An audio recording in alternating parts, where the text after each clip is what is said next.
which team is scarier at full strength? Okay, make sure you listen to the entire cue because the Padres have a pretty big deal shortstop coming back at some point in Tatis, and the Mets are missing most of their rotation. But they're both flying, these teams right now. So what do you think? Two great teams, two powerhouse teams, which I love. I think the Mets at full strength. I mean, come on, to get DeGrom and Scherzer and McGill back in that rotation, I mean, that's a three-headed monster right there. I mean, I think they've just been playing great baseball. They're finding ways to win. 37-19, what the Mets are sitting at. All the offseason acquisitions they've made have really come up big. Alonso's having really a nice season, hitting the ball all over the park.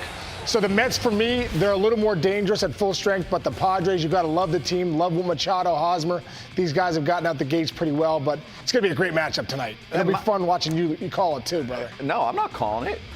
It's Nelly. Oh, yeah, Nelly's calling. That's right. Yeah. Well, it'll be fun watching Nelly call it. Yeah, exactly. Nelly, we love you. We're going to have fun watching you. Case, I'll watch with you, and I got a different game, which I'll get to in just a few minutes. But I'm like, wait, you scared me for a second. I was like, wait, am I calling it? I didn't sleep much last night, so I'm kind of all over the place.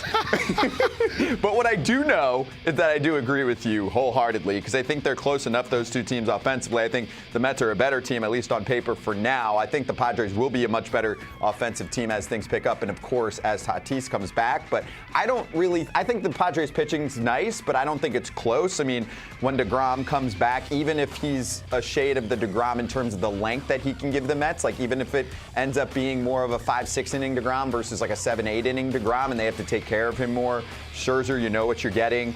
Tyler McGill, I think now you kind of know what you're getting. Maybe he's not going to be number one, but he looked number one-ish when he went to the injured list. So I just think they're so stacked. It's a team, in my mind, built for the postseason. So I'll give them the edge over the Padres. It's just interesting to note that at this point last year on this very date, the Mets were in first place in the East. The Padres were in a position to be the first wild card team, and then they both missed the playoffs. Yeah. I don't think that's necessarily the case this year. Do you? Do you think that they're better than they were last year? I think they're better than they were last year. I really do. I think there's some experience there too, but I think the managers are a big factor in all of this. I think Buck Showalter out there in New York. I think Bob Melvin in San Diego. I think that having that veteran leadership in that dugout is a huge factor, and I think that brings them all the way to the end of the year.